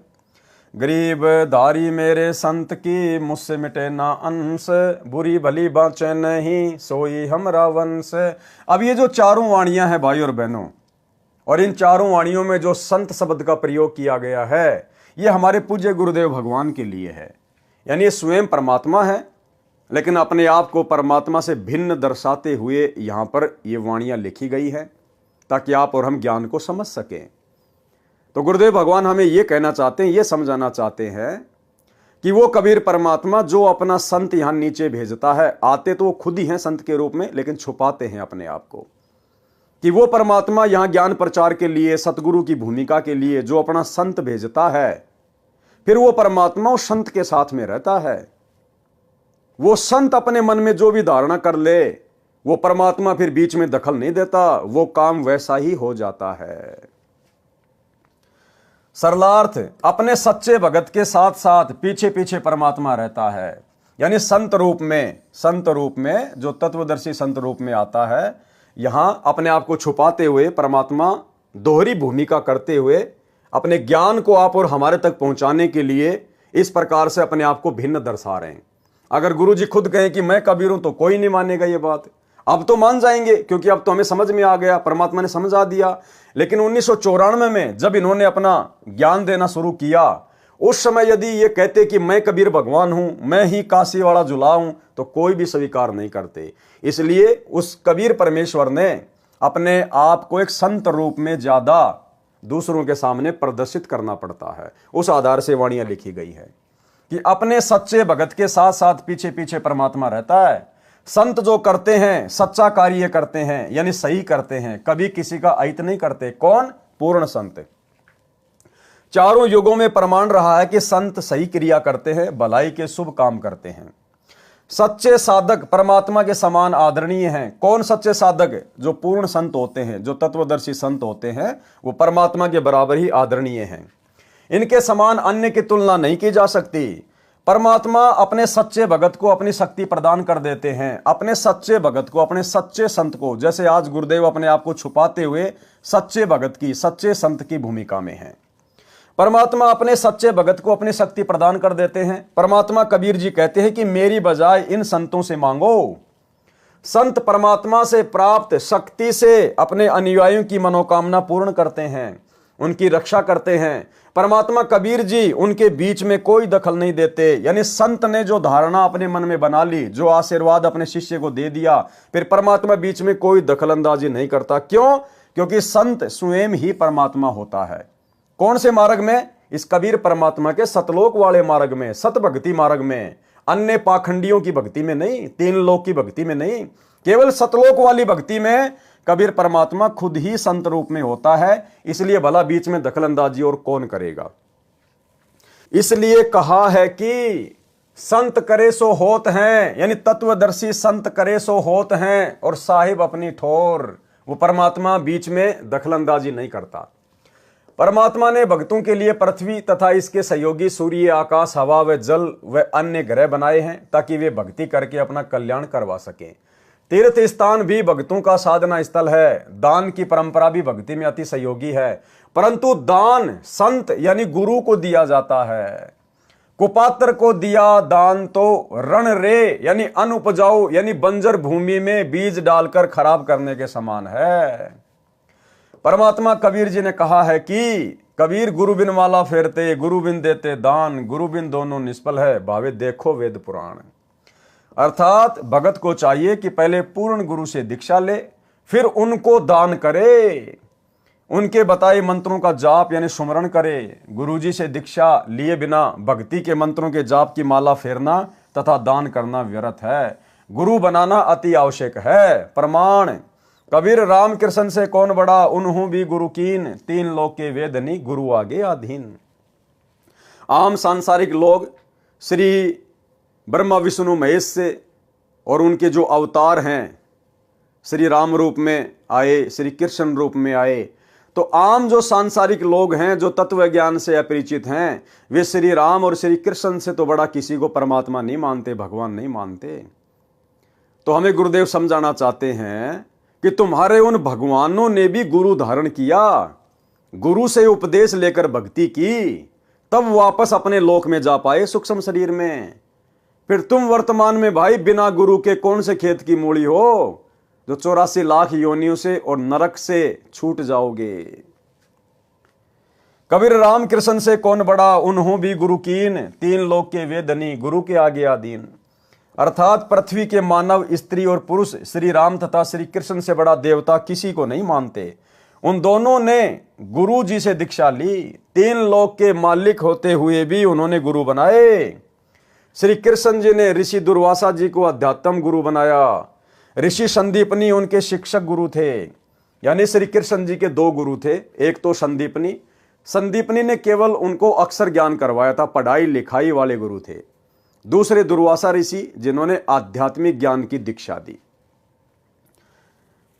श्री कृष्ण जी ने ऋषि दुर्वासा जी को आध्यात्म गुरु बनाया, ऋषि संदीपनी उनके शिक्षक गुरु थे। श्री रामचंद्र जी ने ऋषि वशिष्ठ जी को गुरु बनाया। वे दोनों त्रिलोकनाथ होते हुए भी अपने अपने गुरु के आगे आधीन भाव से पेश होते थे। फिर आम लोगों की क्या औकात है जो गंगा जी में डुबकी लगाने से, कुंभ में डुबकी लगाने से, किसी तीर्थों पर जाने से, मंदिर मस्जिद में जाने से और वे पाप मुक्त हो जाएंगे या वे उस स्तर की साधना का लाभ उठा पाएंगे? बिल्कुल नहीं। परमात्मा अपने भगत पर निरंतर दृष्टि रखते हैं कि कहीं कोई देव, भूत, पितर, प्रेत, गण, गंधर्व, राक्षस, यक्ष, यमदूत मेरे भगत को हानि ना कर दें। जैसे गाय अपने बच्चे यानी बछड़ी बछड़े पर निरंतर दृष्टि रखती है, चारा चरते समय भी एक आंख बच्चे पर ही लगी रहती है। यदि कोई अन्य पशु उसके बच्चे के निकट आता है तो वह यदि खुली होती है तो दौड़कर उस गैर पशु को टक्कर मारने दौड़ती है। जबकि हमारे गुरुदेव भगवान तो अबंध हैं, अबंध। हम रोज नित्य नियम में पढ़ते हैं, गरीब ऐसा सतगुरु हम मिल्या, बेपरवाह अबंध, परमहंस पूर्ण पुरुष, रोम रोम रविचंद। यदि रस्से से बंधी होती है तो भी अपनी प्रतिक्रिया दिखाती है, जहां तक उसका रस्सा जाने देता है वहां तक उस अन्य पशु को टक्कर मारने दौड़ती है। परमात्मा भगत वत्सल है, भक्तों के रक्षक व प्रिय हैं, वे भक्तों के पीछे पीछे फिरते रहते हैं। परमात्मा भक्तों के पीछे पीछे फिरते रहते हैं। भाई जब खुद भगवान हमारे पीछे पीछे फिरते रहते हैं तो भला फिर हमने वर्तमान में परमात्मा की गैर हाजिरी में, गुरुदेव की गैर हाजिरी में उन आश्रमों में जाके धक्के खाने की जरूरत क्या है? भाई यदि हम भगत हैं, सही भक्ति कर रहे हैं, मर्यादा में हैं, तो ऐसे भगत के जब परमात्मा खुद ही पीछे पीछे फिरता रहता है तो हमने वर्तमान में गुरुजी की गैर हाजिरी में इन सतलोक आश्रमों में धक्के खाने के लिए क्यों जाना? या वो जाएंगे जिनको अभी तक ये ज्ञान समझ में नहीं आ पाया है। क्योंकि परमात्मा कहते हैं गोता मारूं सुरग में जा बैठूं पाताल, और गरीब दास ढूंढता फिरूं अपने हीरे मोतीलाल। बताओ, जो परमात्मा खुद ही भगत के पीछे पीछे रहता है, साए की तरह साथ में रहता है, शब्द रूप में पल पल साथ में रहता है, तो फिर भगत ने कहीं धक्के खाने की क्या जरूरत है? धक्के वो खाएगा जो कस्तूरी वाले हिरण की तरह अभी तक कस्तूरी को पहचान नहीं पाया। मेरे संत यानी सतगुरु पद पर जो संत होता है उसकी धारणा यानी जो वो अपने सेवक अनुयायियों को आशीर्वाद देकर लाभ देना चाहता है, उसकी वह धारणा मेरे से टाली नहीं जा सकती, यानी मैं उसमें दखल नहीं दे सकता। क्यों? क्योंकि संत इस कबीर परमात्मा के मार्ग में जो पूर्ण संत होता है, जो तत्वदर्शी संत होता है, वो स्वयं कबीर भगवान ही होता है, इसलिए दखल और देगा कौन? परंतु मेरे भगत यानी संत को मर्यादा का ध्यान रखना अनिवार्य है, लेकिन अपने भेजे गए संत के लिए भी मर्यादा अनिवार्य है। और भाइयों और बहनों, अब आपको समझ में आएगा कि वर्तमान में इन शतलोक आश्रमों में 90% भगत भाई बहनों से ज्ञान विरुद्ध कर्म कौन करवा रहा है, गुरु का नाम लेके, या इस लाइन में यह बात बोलकर परमात्मा क्या कह रहे हैं कि मेरा जो संत होता है, जिसको मैं तत्वदर्शी संत बना के भेजता हूं, सतगुरु बना के भेजता हूं, जैसे वर्तमान में हमारे गुरुदेव भगवान आए हुए हैं, तो परमात्मा कबीर जी कह रहे हैं कि उस संत को भी मर्यादाओं का विशेष ध्यान रखना पड़ता है। यानी उस संत को मर्यादा बना के कौन देता है? परमात्मा। आपने कई सत्संगों में सुना होगा गुरुदेव के मुख कमल से कि बच्चों ये हमारे भगवान के नियम हैं। तो नियम भक्ति के सतगुरु रामपाल जी को किसने दिए? कबीर भगवान ने। क्योंकि समझाने की दृष्टि से परमात्मा ने लिखा है, उसी दृष्टि से दास आपको समझा रहा है। तो भक्ति के नियम सतगुरु रामपाल जी को दिए किसने? कबीर भगवान ने। फिर क्या कह रहा है वो परमात्मा? परंतु मेरे भगत यानी संत को मर्यादा का ध्यान रखना अनिवार्य है। किसको? उस तत्वदर्शी संत को, जिसको गुरु पद पे भेजा जाता है। तो भाई फिर वो तत्वदर्शी संत कैसे मर्यादा तुड़वाएगा? भक्ति मार्ग में राजनीति नहीं करनी, ये राजनीति बंदी छोड़ को बिल्कुल भी पसंद नहीं है। ये किसका नियम है? कबीर भगवान का। एक बार गुरुदेव के मुख कमल से सुन लो कि राजनीति करने वालों से बंदी छोड़ कितना नाराज होता है। सुनिए। तो ये कच्चा काम नहीं करते बंदी छोड़, तो इन्होंने 250 वर्ष इंतजार करनी पड़ी कि कोई इस बात को समझ के और नीयत से, इसमें छल कपट नहीं चलता, इसमें पॉलिटिक्स राजनीति को बंदी छोड़ पसंद कतई नहीं करता। यह हमने आजमा के देख रखी है। अगर मैं भी कसूर करूंगा तो मेरा वो दोनों बात से अपनी छतरी अपनी छाया हटा लेगा ऊपर तय, और भाई ने वह बात से घर ते बाहर लकड़ते पाला पड़े से कर्म का जाडा लगेगा, सर्दी लगेगी। इसी प्रकार सतगुरु अपनी छत्र छाया में अपने बच्चे ने छाती का ला कर रखे। जिस प्रकार छोटे से बच्चे ने माता पिता और दादा गुदड़े में लको कर रखा करे अकेले इसके सर्दी ना लग जाए, तो न्यू हमारे को बंदी छोड़ जब उसकी शरण में आ जाते हैं इस प्रकार रखे से। पर हमारी कुमत जो से थोड़ी को ना चौथे युग में आ गया, इकट्ठी होती होती आ रही से। महाराज के युगन युगन की वासना हुई इकट्ठी आण, निर्मल क्यों कर होगा, कोई संत लग्या नहीं कान। तो बात यही हमारा कहने का तात्पर्य है कि जो 40 साल से वहां पर पापड़ बेल रहे थे, उनकी करनी में अंतर था। उनकी कथनी कुछ और करनी कुछ रही। यहां पर कथनी थोड़ी हो, करनी अधिक हो, जो परमात्मा बंदी छोड़ प्रसन्न होते हैं। इन सारा बेरा हम सोच क्या रहे हैं और करांगे क्या, हम इस तक के छुपा सकते हैं। जीता दास गीसा पंथ के अंदर गीसा संत का एक परम शिष्य हुआ है।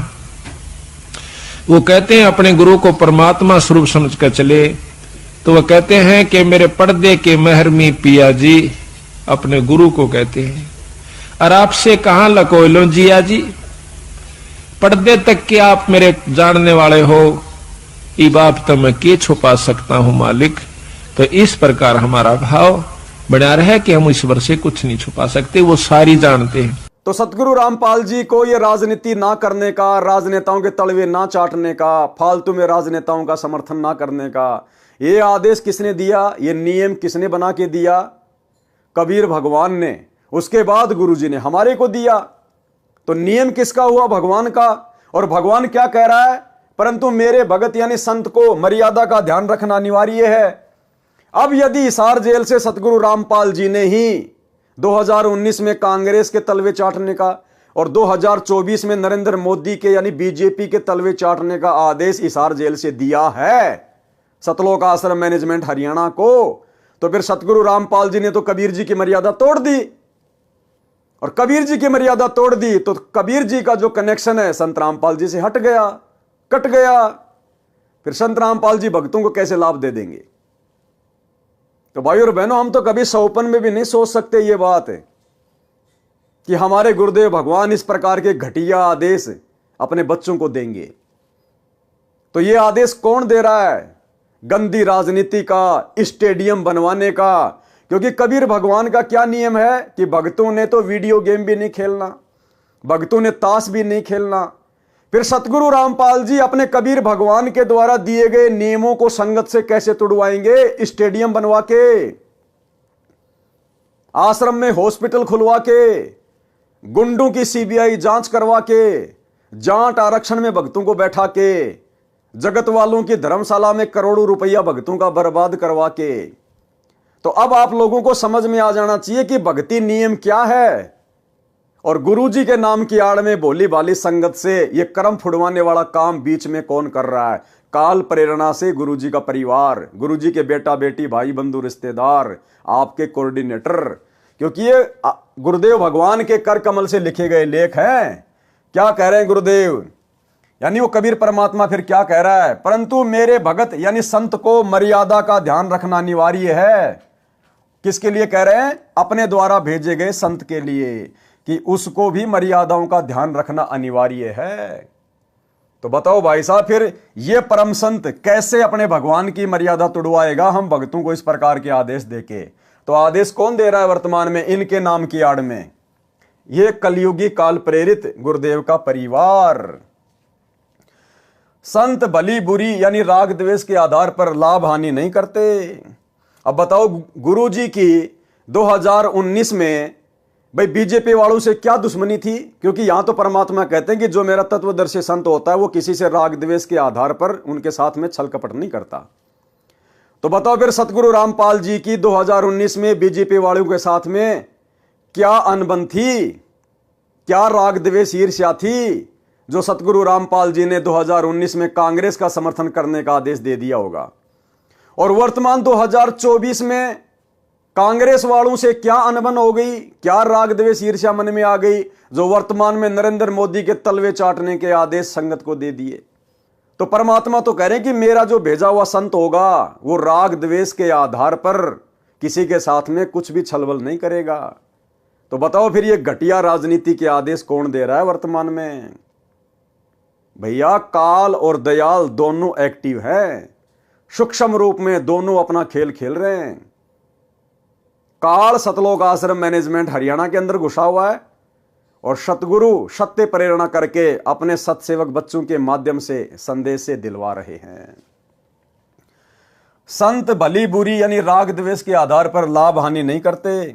यदि संत किसी को द्वेष के कारण श्राप देते हैं या सिद्धि से हानि करते हैं तो उसके जिम्मेदार वे स्वयं होंगे। और भाई हमारे गुरुदेव भगवान कैसे ऐसी गलती कर सकते हैं?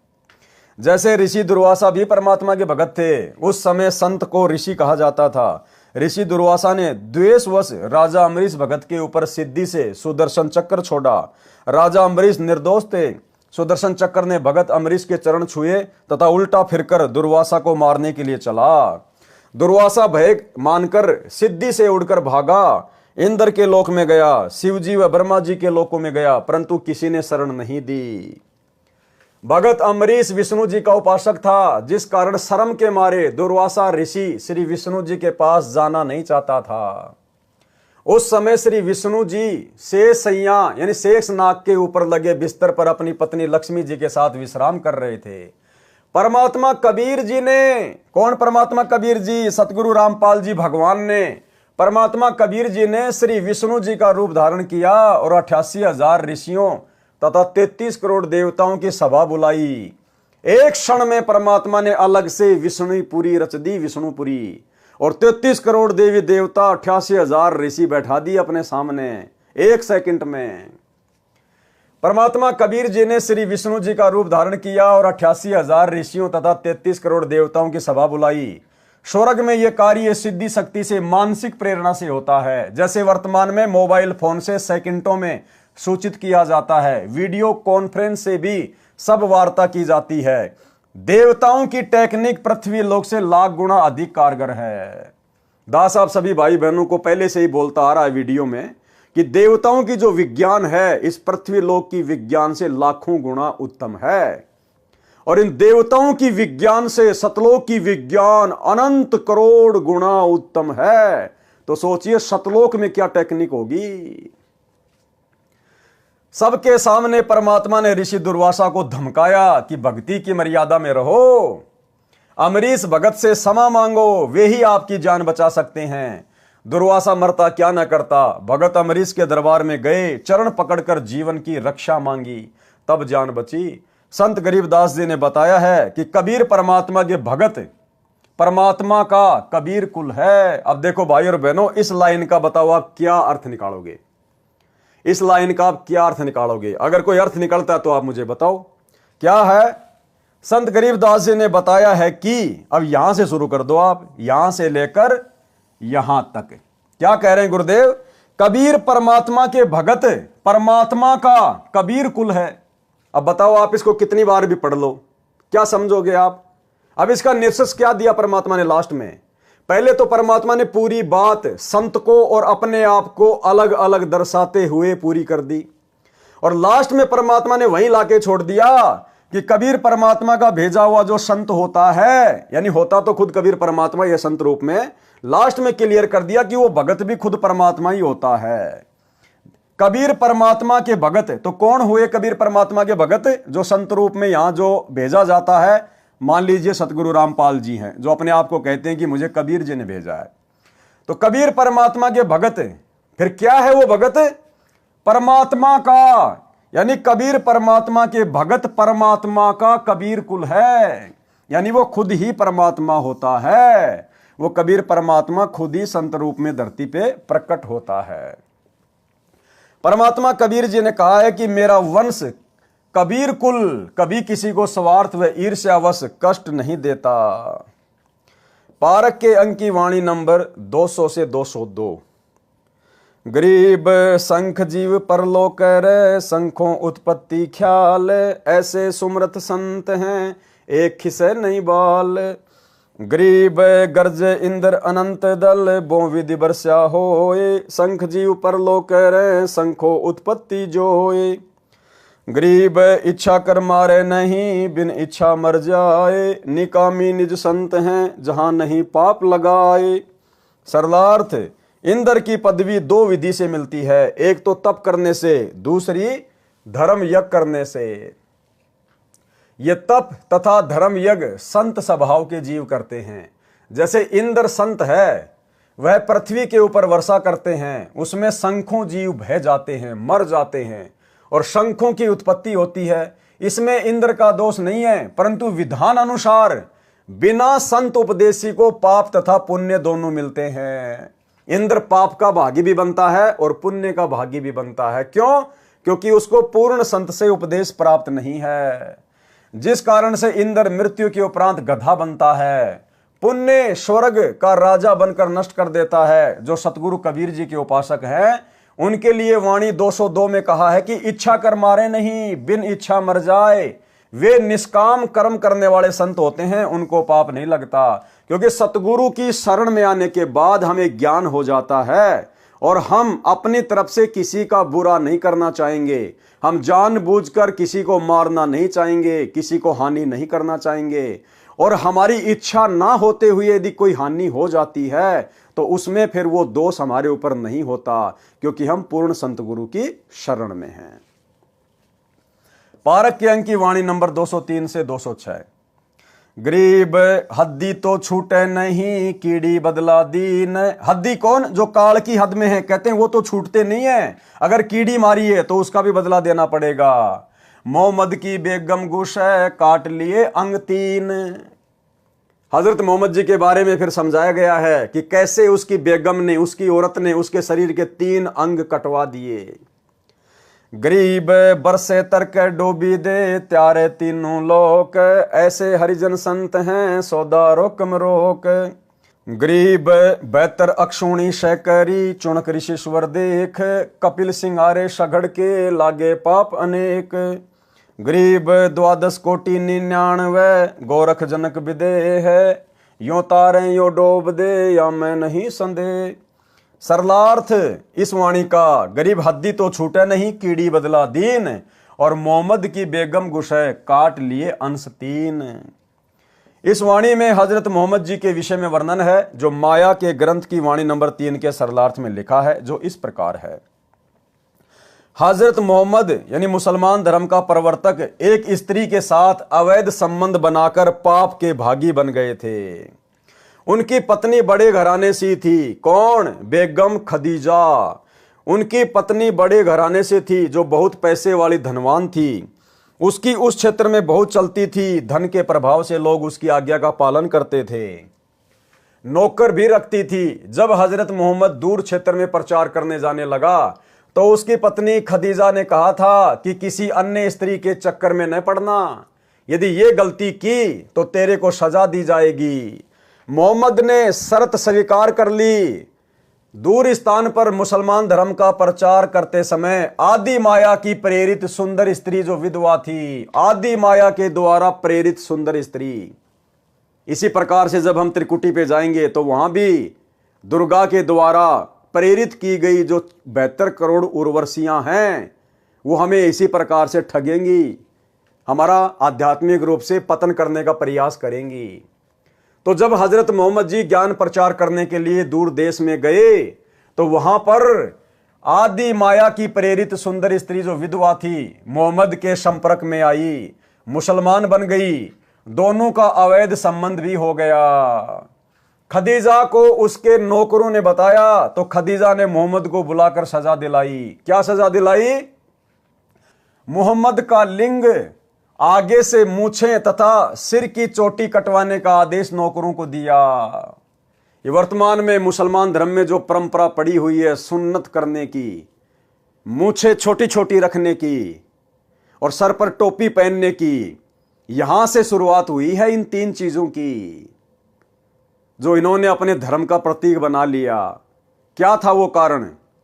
हजरत मोहम्मद दूर देश में मुस्लिम धर्म का प्रचार करने के लिए गए हुए थे और खदीजा ने पहले कह दिया था कि किसी दूसरी स्त्री के संपर्क में मत आ जाना वरना सजा मिलेगी।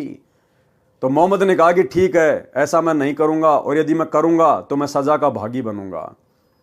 नौकरों ने बता दिया कि ऐसे ऐसे एक विधवा के साथ मोहम्मद जी के संपर्क हो चुके हैं, शारीरिक मिलन हो चुका है। जब हजरत मोहम्मद जी वापस आए तो खदीजा ने क्या कहा? मोहम्मद जी का लिंग, आगे से मूछे तथा सिर की चोटी कटवाने का आदेश नौकरों को दिया। नौकरों ने मूछे तथा चोटी काट दी परंतु लिंग नहीं काटा। लिंग की कुछ खाल, चमड़ी जो आगे के भाग पर होती है वो काट दी और खदीजा को बता दिया कि आपके आदेश अनुसार सजा दे दी है। मूछे व चोटी तो स्पष्ट कटी दिखाई दे रही थी, यानी पहले मुसलमान भी हिंदुओं की तरह लंबी लंबी चोटी रखा करते थे। एक खदीजा ने कटवाई सजा के तौर पर। उस कटी हुई चोटी को छुपाने के लिए हजरत मोहम्मद ने फिर टोपी पहननी शुरू कर दी और वर्तमान में फिर आगे चलकर पूरे मुसलमान समाज ने अपना ली। मूछे व चोटी तो स्पष्ट कटी दिखाई दे रही थी, सभा में लिंग की खाल दिखाई गई और मोहम्मद फिर से प्रचार के लिए चला गया। मोहम्मद की पत्नी खदीजा अब निश्चिंत थी कि कहीं भी जाए लिंग तो कट ही चुका है। जब दूर देश में अपने मुसलमान अनुयायियों में गया तो ये हुलिया देखकर कारण जानना चाहा। अब मोहम्मद जी फिर से प्रचार पर निकल गए। चोटी कट गई तो शर्म के मारे टोपी पहन ली, आगे से मूछे खदीजा ने सजा के तौर पर कटवा दी और उनके लिंग की जो खाल थी वो काट दी गई थी। तो जब वापस गए वो प्रचार करने तो उनके भक्तों ने कहा, जो मुसलमान बन चुके थे, कि गुरुजी आपने ये क्या कर लिया? सर पर आपने टोपी क्यों पहन ली और मूछें क्यों कटवा ली गुरुजी आपने? अब हजरत मोहम्मद ने सच्चाई तो बताई नहीं बेइज्जती के डर से, और ये कह दिया कि भैया ये हमारे धर्म की पहचान है, ये अल्लाह का आदेश है, जो ऐसा नहीं करेगा वो अल्लाह को प्यारा नहीं होगा, वो अल्लाह का विशेष बंदा नहीं होगा। फिर हम क्या मुसलमान हैं अगर हम इतनी भी कुर्बानी नहीं दे सकते अल्लाह के लिए। फिर धीरे धीरे आगे चलकर ये मुसलमान धर्म की निशानी बन गई। सभा में लिंग की खाल दिखाई गई और मोहम्मद फिर से प्रचार के लिए चला गया। मोहम्मद की पत्नी खदीजा अब निश्चिंत थी कि कहीं भी जाए लिंग कट चुका है। जब दूर देश में अपने मुसलमान अनुयायियों में गया तो ये हुलिया देखकर कारण जानना चाहा, तो मोहम्मद ने बताया कि हमने अपने धर्म की अलग पहचान बनानी है। जो सच्चा मुसलमान होगा वह तो अल्लाह के लिए ये 3 वस्तु तो क्या सिर भी कटा लेगा, जो नकली होगा वह ऐसा नहीं कर सकेगा। अब आपने देखना है कि अल्लाह का आदेश मानना है या नहीं। ठीक इसी प्रकार इसी फॉर्मूले पर वर्तमान में सतलोक आश्रम मैनेजमेंट हरियाणा चल रहा है।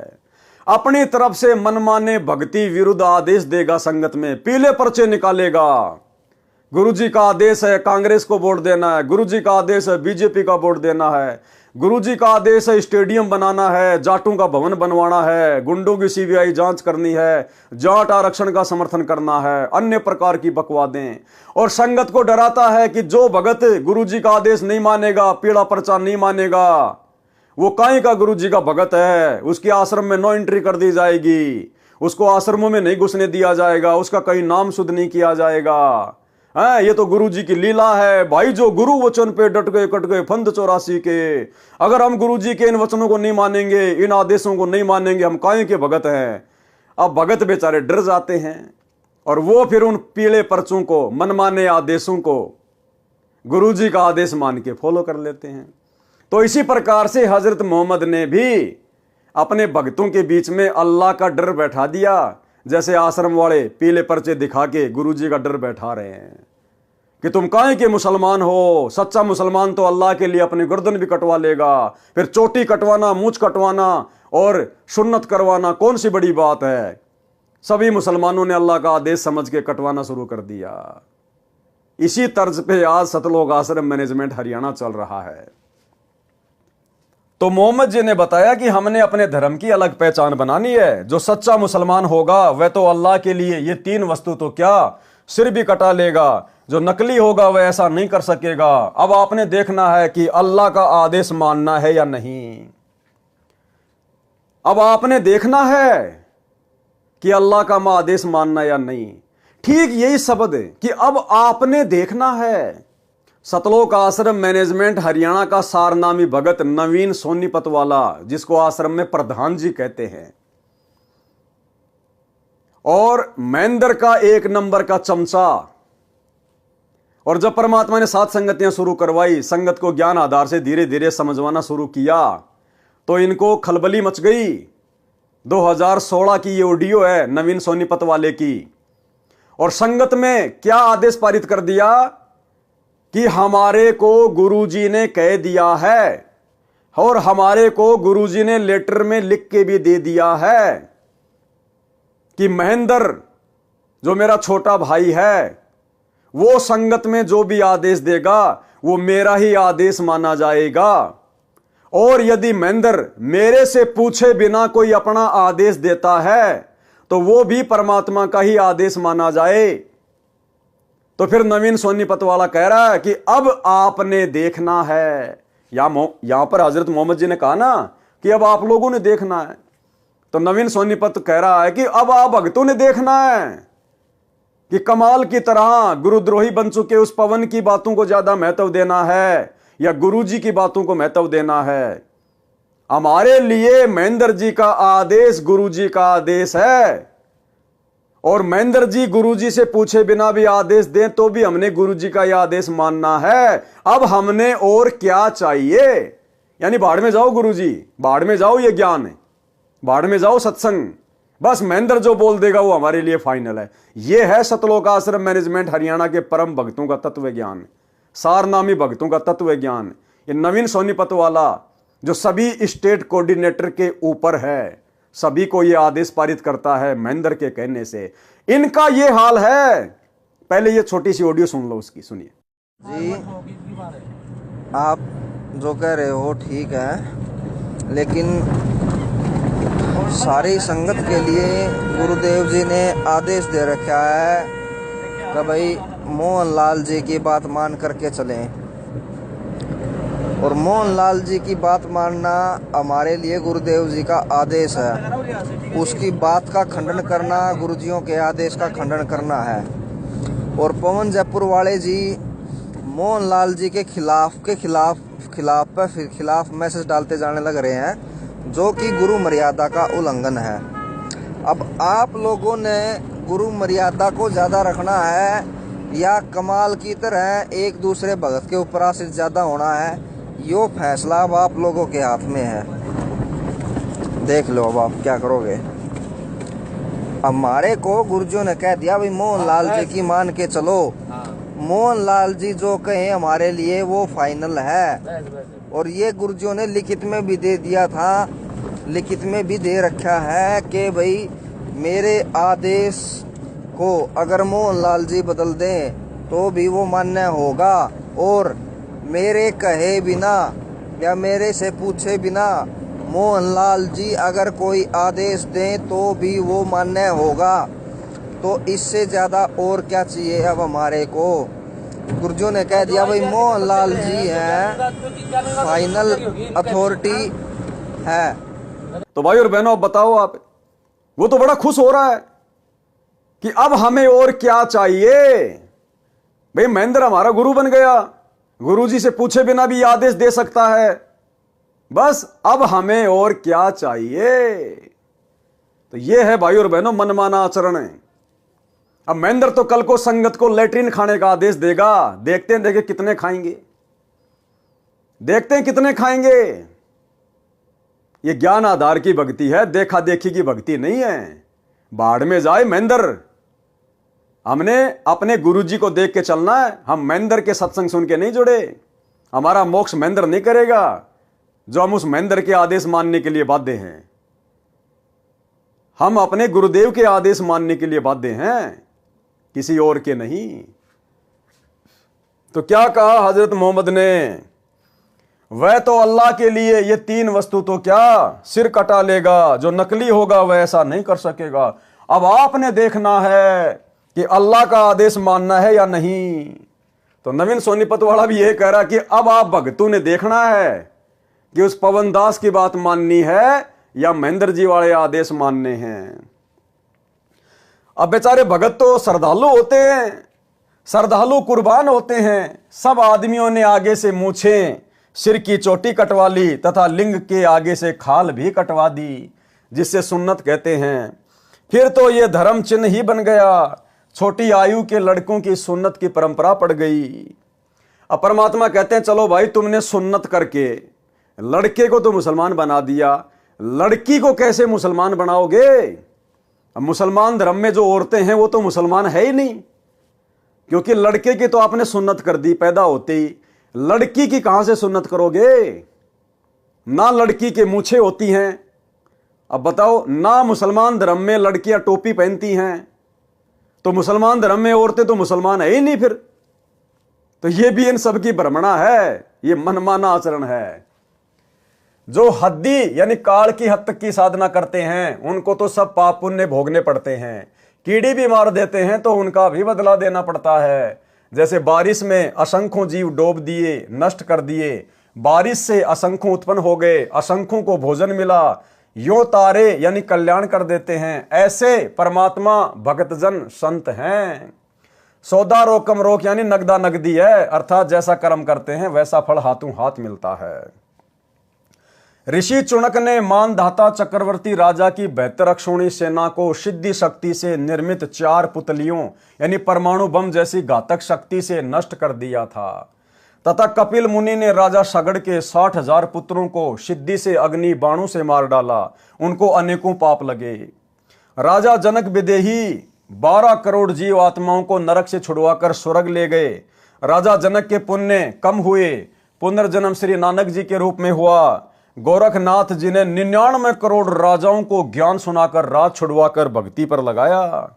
गोरखनाथ ने 99 करोड़ राजाओं के राज छुड़वाकर, जैसे गोपीचंद भर्तरी का, ऐसे 99 करोड़ राजाओं के सतयुग से लेकर वर्तमान तक 99 करोड़ राजाओं के राज छुड़वाए। क्योंकि इनमें सिद्धियां होती हैं, ये हर युग में अपना चोला धारण कर लेते हैं। तो 99 करोड़ तो राजाओं को राज छुड़वाकर भक्ति पे लगाया, बाकी आम प्राणी और कितने होंगे। लेकिन देखो भाई और बहनों, ना मोक्ष उस गोरखनाथ का, ना उन राजाओं का। तो आप और हमारा कितना बड़ा सौभाग्य है, हमारा तो तुरंत मोक्ष। गोरखनाथ ने 99 करोड़ राजाओं को ज्ञान सुनाकर राज छुड़वाकर भक्ति पर लगाया था। अब ये बहुत सारे भगत भाई बहन 100-200 ज्ञान गंगा बांट के 2-4 भक्तों को नाम दिलवाकर अपने आप को पता नहीं क्या समझ लेते हैं। ये शिक्षा लेनी चाहिए गोरखनाथ से। 99 करोड़ तो राजाओं को, आप लोग किसी एक एमएलए को तो नाम दिलवा दो आज। अरे राजा यानी प्रधानमंत्री, राजा की तो छोड़ दो आप अपने गांव के सरपंच को तो नाम दीक्षा दिलवा दो और छुड़वा दो उससे सारे कर्म। असंभव। फिर किस बात का घमंड, किस बात का अहंकार अपने ज्ञान प्रचारक होने का। गोरखनाथ ने 99 करोड़ तो राजाओं को भक्ति पे लगाया था, परंतु मुक्ति दोनों की नहीं हुई, न गोरखनाथ की न राजाओं की। परमात्मा कबीर जी के शरण में श्री नानक जी आए, तब मोक्ष हुआ, तथा गोरखनाथ को भी सतगुरु कबीर जी मिले, उनको सतनाम दिया, वह भी मुक्त नहीं हुए हैं, क्योंकि उनसे सिद्धि से हुई पर सिद्धि का आनंद छूटा नहीं। सारनाम मिला नहीं, गोरखनाथ का फिर जन्म होगा, ब्रह्मचारी रहेगा, सतयुग में 1 लाख वर्ष तक दिल्ली का राज करेगा, फिर सन्यास लेगा। तो भाई गोरखनाथ ज्यादा बड़ा या आप और हम ज्यादा बड़े? परमात्मा की शरण में आने के बाद भी, इतना सिद्धि युक्त होने के बावजूद भी गोरखनाथ का भी इस कलयुग की पिछली पीढ़ी में मोक्ष नहीं है। अभी तो वो सतयुग में जन्म लेगा, उसके बाद दिल्ली का राज करेगा 1 लाख वर्ष तक, क्योंकि सतयुग में 70-80 लाख वर्ष तक इंसान की आयु होती है। 1 लाख साल दिल्ली का राज करेगा, फिर बीच में उसको वैराग्य उत्पन्न हो जाएगा, राजपाट को छोड़ के फिर जंगल में चला जाएगा। तो गोरखनाथ बड़ा या आप और हम? इसलिए परमात्मा कहते हैं, गोरख से ज्ञानी घणे, सुखदेव जति जहान, और सीतासी बहुत भारिया, भाई संत दूर स्थान। इस सतगुरु की शरण मिलना अति दुर्लभ है, जो आज आप और हमें प्राप्त हो गई है। तो गोरखनाथ जैसे तो आप और हमारे आसपास भी नहीं हैं? और हम 2 कोड़ी के राजनेताओं की रैलियों में उनके तलवे चाटते हैं, 2 कोड़ी के राजनेताओं का समर्थन करने के लिए उसकी रैलियों में जाते हैं। तो हम भगत कहां समझ पाए अपने आप को? कहां हम अपने सतगुरु को और उनकी भक्ति को समझ पाए?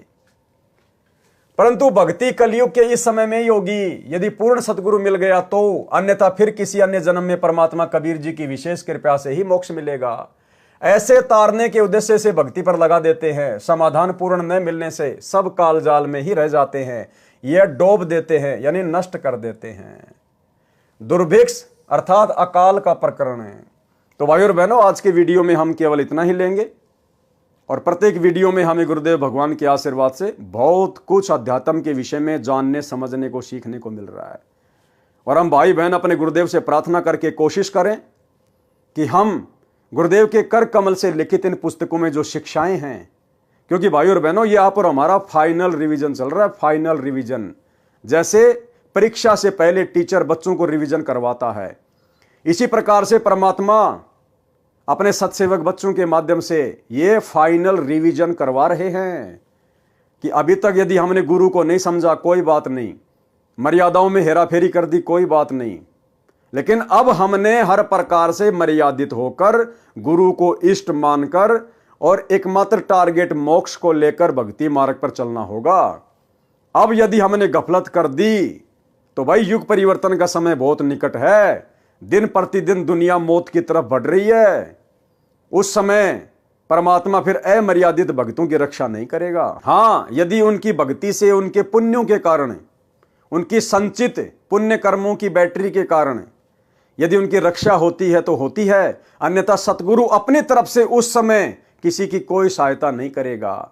जैसा हमने गुरु की गैर हाजिरी में 2014 बरवाला कांड के बाद जैसा हमने भक्ति मार्ग पर बीज बोया है और जैसी हमने उसकी रखवाली करी है यानी मर्यादा निभाई है, उसी आधार से भाई फल प्राप्त होगा। तो ये फाइनल रिवीजन चल रहा है। सत्सेवक भाई बहन किसी भी प्रकार की गफलत करने की अपने दिलो दिमाग से निकाल दें, नहीं तो परमात्मा फिर ऐसी जगह बैठा देगा असंख्य युगों तक हम इनके दर्शन भी नहीं कर पाएंगे। तो भाई और बहनों, बहुत सोचकर समझकर संभलकर हमने भक्ति मार्ग पर एक एक कदम फूक फूक के रखना है। ये हमारा अंतिम जन्म होना चाहिए, अंतिम जन्म। दोबारा जन्म लेने की हम शौपन में भी ना सोचें, तब गुरुदेव भगवान दया बख्शेंगे। और यह तभी संभव है जब हमें आत्म कल्याण की तड़फ होगी, चिंता बनेगी, और चिंता बनेगी ज्ञान से, और ज्ञान हृदय में टिकेगा मर्यादा से, और मर्यादा निभाई जाएगी भय से, और भय बनेगा गुरु जी के ज्ञान से। गोल गोल चक्कर है। अंत में ज्ञान को आधार बनाना पड़ेगा, गुरु को इष्ट मानना ही पड़ेगा, साध संगति से जुड़ना ही पड़ेगा। अन्यथा आपके भक्ति रूपी मटके में जो छेद हो रखा है भाई, वो छेद नहीं रुकेगा साध संगति के बिना। ये पंचर तो साध संगति में ही लगेगा। तो भाई और बहनों, आज की वीडियो में केवल इतना ही। कल रात्रि 8 बजे सभी भाई बहन फिर से लाइव जुड़िए। तब तक गुरुदेव भगवान हम सबको आज्ञा दे, इजाजत दे, आशीर्वाद दे। बंदी छोड़ सतगुरु रामपाल जी भगवान की जय हो।